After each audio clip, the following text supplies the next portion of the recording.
Chers téléspectateurs, bonsoir et merci d'être avec nous dans cette nouvelle édition du jeudi 20 août 2026. Restez avec nous jusqu'à son terme. À la une de l'actualité, les travaux d'amélioration qui avaient débuté à la gare routière du Fassan Karan à l'initiative des gestionnaires actuels ont de nouveau été arrêtés. Selon ces derniers, ces travaux vont pourtant dans la continuité de ceux entrepris par les précédents gérants.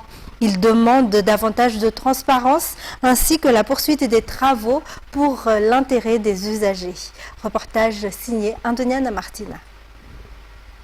2 mois après l'ouverture de la gare routière de Fisanjatan à Ambrnakoun, les travaux d'amélioration de la gare de Fassan Karan ont débuté conformément aux engagements pris auprès des usagers. Selon les gérants de la gare, la commune urbaine d'Antananarivo a de nouveau interdit ces travaux aujourd'hui. Parmi les travaux concernés figure notamment l'aménagement du revêtement de la gare.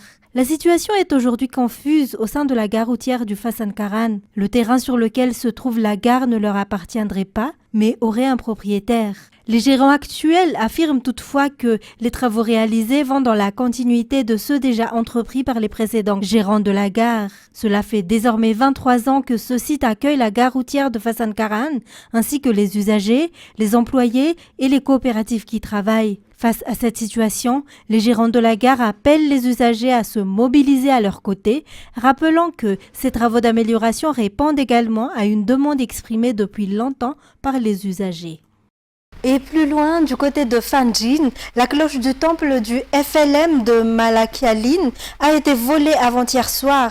Stupeur parmi les habitants et les fidèles lorsqu'ils ont constaté que la cloche ne se trouvait plus au sommet du clocher.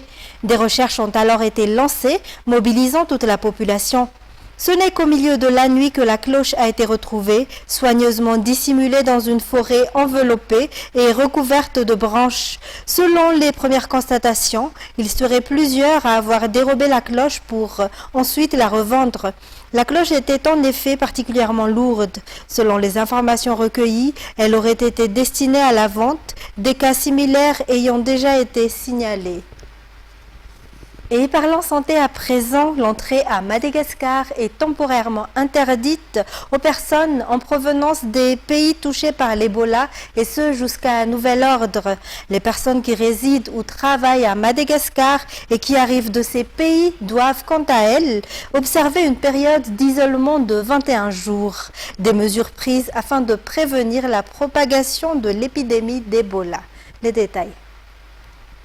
Le ministère de la Santé publique a publié hier une note annonçant l'interdiction temporaire d'entrée sur le territoire malagasy aux personnes non résidentes qui ont séjourné ou transité au cours des 21 derniers jours dans des pays touchés par l'Ebola. Les ressortissants malagasy ainsi que les étrangers résidant à Madagascar, les diplomates, les représentants d'organisations internationales et les ONG peuvent quant à eux entrer sur le territoire malgache même s'ils ont séjourné ou transité dans ces pays. Ils sont toutefois tenus de respecter une période d'isolement de 21 jours. Les frais liés à leur prise en charge dans les lieux désignés sont à leur charge. Une attestation leur sera délivrée à l'issue des 21 jours. Les déplacements vers les pays concernés par l'Ebola sont également interdits selon cette même note. Par ailleurs, toute personne entrant à Madagascar, quelle que soit sa provenance, doit obligatoirement remplir une déclaration sanitaire. Les documents des voyageurs seront également vérifiés et leur température corporelle sera contrôlée. Si nécessaire, un examen médical pourra également être effectué. Les personnes présentant des symptômes suspects seront immédiatement orientées vers les services compétents. En économie, alors que les droits de douane de 20% et la TVA de 5% appliqués aux riz importés avaient été appliqués au mois de juillet dernier, leur application est suspendue temporairement selon le compte-rendu du Conseil des ministres d'hier. Sur les marchés, le prix du riz importé a augmenté jusqu'à 13%, passant de 115 milliards à 130 milliards le sac. Cette mesure aurait été prise afin de garantir l'approvisionnement du marché intérieur. Et puis, les différents impôts prélevés par l'État sur les entreprises privées pénalisent les entreprises et l'emploi, estime l'économiste Hugues Rajansson. Parmi les solutions qu'il préconise, la mise en place par l'État d'un environnement économique favorable et attractif pour les investisseurs. Reportage.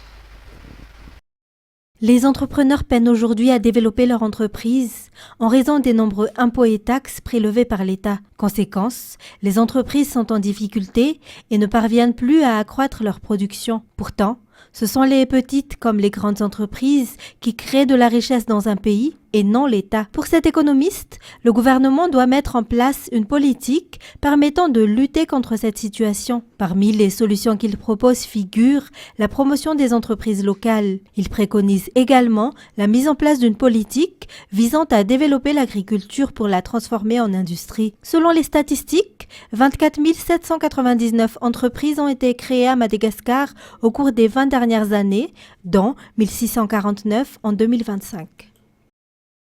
Et nous allons à présent faire une courte pause.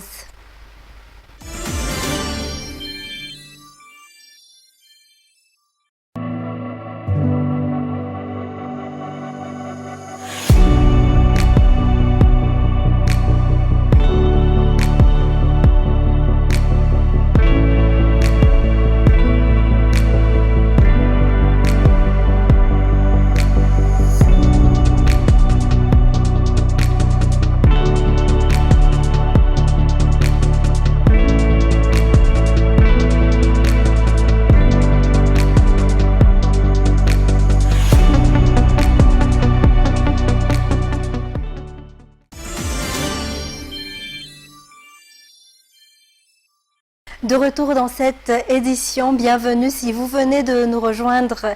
On poursuit les actualités par l'éducation. Les délibérations du baccalauréat pour Antananarive auront lieu demain vendredi. Les résultats officiels seront publiés à l'issue de cette étape.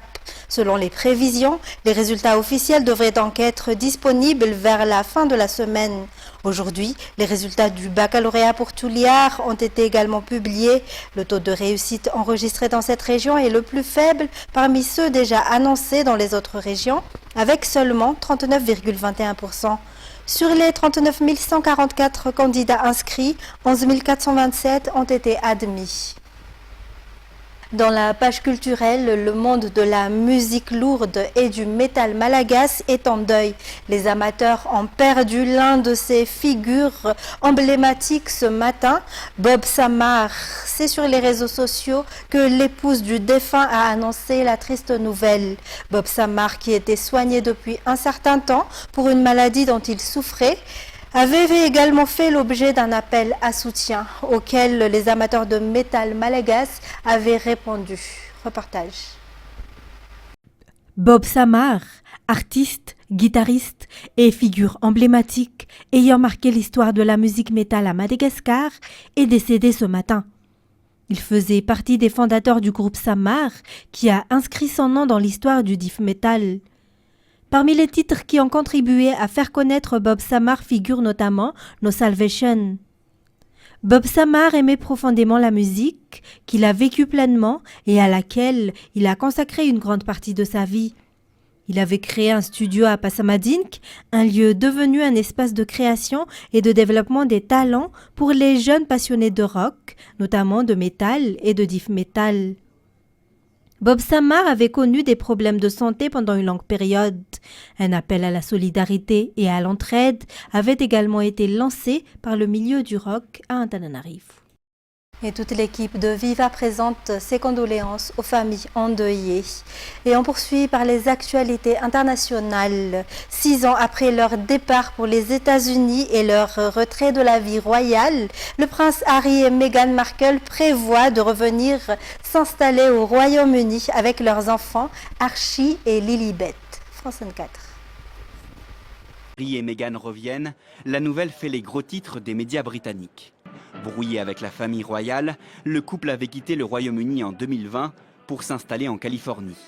Le mois dernier, Harry et Meghan et leurs 2 enfants avaient fait le voyage à Londres pour une rencontre discrète avec le roi Charles. Aucune photo n'avait filtré, un rapprochement plutôt bien accueilli alors par les Britanniques. C'est une bonne chose qu'ils se revoient, ça donne une bonne image d'eux. Mais pour être honnête, on ne les aime pas trop. C'est bien que Charles ait pu voir ses petits-enfants. Il n'est plus tout jeune et il a un cancer. Les relations, notamment avec le prince William, sont glaciales. En 2023, le 2e fils de Charles et Diana avait publié des mémoires au vitriol. L'an dernier, Harry évoquait le souhait d'une réconciliation avec sa famille. D'après l'agence britannique PA, le roi a été informé dimanche de leur projet. Le couple résidera dans un logement privé. Actuellement, Harry et Meghan ne font plus partie des membres actifs de la famille royale. Et 10 jours après le séisme de magnitude 7,4 qui a frappé l'ouest de la Colombie, les opérations de secours se poursuivent. Le bilan atteint désormais 300 morts et les dégâts sont estimés à plus de 9,5 milliards avec des milliers de logements, d'écoles et d'hôpitaux détruits. France 24. Ces secouristes mexicains se surnomment les taupes. Dans ces montagnes de gravats, ils creusent des galeries pour localiser et tenter d'extraire les habitants. On ne partira pas tant qu'on n'aura pas retrouvé tous les corps. Ils ont déjà sauvé 20 personnes ici, dont un bébé de 3 mois. En reconstituant le plan de l'immeuble, ils soupçonnent la piscine qui se trouvait sur le toit d'avoir aggravé les dégâts. On pense que la structure était déjà très fragilisée, parce qu'elle avait 50 ans, mais surtout à cause du poids de la piscine. Une piscine de 300 tonnes au dernier étage. Les chances de retrouver des survivants s'amenuisent 10 jours après le séisme de magnitude 7,4. Le nombre de blessés est estimé à plus de 4500 dans le pays et 262 personnes sont toujours portées disparues. 314 de nos concitoyens ont perdu la vie. Nous réitérons nos plus sincères condoléances à leurs familles. La situation d'urgence n'est pas terminée et le gouvernement national ne baissera pas la garde. L'état d'urgence économique est déclaré. Les dégâts sont estimés à plus de 9 milliards de dollars. Washington, mais aussi Pékin, ont envoyé de l'aide humanitaire à Bogota. Et pour terminer, la capitale ukrainienne a été ciblée dans la nuit par une attaque massive combinant missiles et drones russes. Plusieurs quartiers résidentiels ont été touchés, faisant au moins 13 morts et une trentaine de blessés à Kiev et dans sa région. France 24. Blessés. Les Russes ont bombardé la capitale Kiev. Des immeubles résidentiels, vous le voyez, ont été touchés et vous pouvez le constater vous-même. Emmanuel Chaz, bonjour. Bonjour Julien, oui effectivement je me trouve sur l'un des 13 sites touchés dans ma capitale la nuit dernière. Alors d'abord il faut vraiment se rendre compte que cette attaque elle a été d'une violence toute particulière. Peu après minuit, les alertes aériennes venaient à peine de sonner quand on a entendu une succession de plusieurs explosions très puissantes qui ont fait trembler les bâtiments et en fait on n'avait tout simplement pas le temps d'aller se mettre à l'abri. Je rappelle qu'il y a 3 millions d'habitants ici dans la capitale ukrainienne, ici dans le quartier de Solomiansky. Vous pouvez le voir derrière moi, ce sont des bâtiments résidentiels qui ont été touchés, les fenêtres qui ont été pulvérisées. Le coût humain, évidemment, est extrêmement préoccupant. Il y a plus d'une dizaine de blessés. Vous l'avez rappelé, plus d'une trentaine de blessés, plus d'une dizaine de morts. Les secours sont toujours sur place. Ici, dans le quartier de Solomiansky, il y a également un hôpital pour enfants qui a été touché lorsque l'un des missiles s'est écrasé dans la cour de cet hôpital. C'est malheureusement devenu le quotidien auquel les Ukrainiens font face depuis cet été, depuis le moment où la Russie a intensifié ses frappes, notamment avec des missiles, plusieurs dizaines qui ont été utilisés la nuit dernière contre la capitale ukrainienne. 13 morts à Kiev et dans sa région, Emmanuel, c'est un bilan très lourd. Comment l'expliquer? Est-ce que la capitale ukrainienne manque à ce point de défense antiaérienne? Absolument, et on peut l'entendre d'ailleurs lors des raids aériens. Déjà, les missiles, ils atteignent le centre de la capitale. Ce n'était pas le cas il y a quelques mois, donc on voit qu'ils ne sont pas interceptés en route. Ils arrivent à se frayer un chemin, si je puis dire, entre les différents systèmes de défense aérienne. Et d'ailleurs, le ministre des Affaires étrangères, tout comme Andriy Sybiha, tout comme Volodymyr Zelensky, le président, ont une nouvelle fois fait appel aux partenaires de l'Ukraine. Andriy Sybiha dit même nous savons que les partenaires disposent des moyens d'interception et nous leur demandons de les envoyer urgemment à l'Ukraine puisque le coût ici de ne pas avoir ces systèmes d'interception, il se mesure en vie humaine. Je rappelle également que cet été, il est le plus meurtrier pour la population civile avec près de 300 personnes tuées, déjà plusieurs centaines d'autres blessées. C'est le le coût humain le plus élevé depuis le printemps 2022 ici en Ukraine. Et nous voici déjà au terme de cette édition. Mesdames et messieurs, merci de votre attention. Au revoir et rendez-vous dès demain pour de nouvelles actualités. Passez une excellente soirée sur Viva.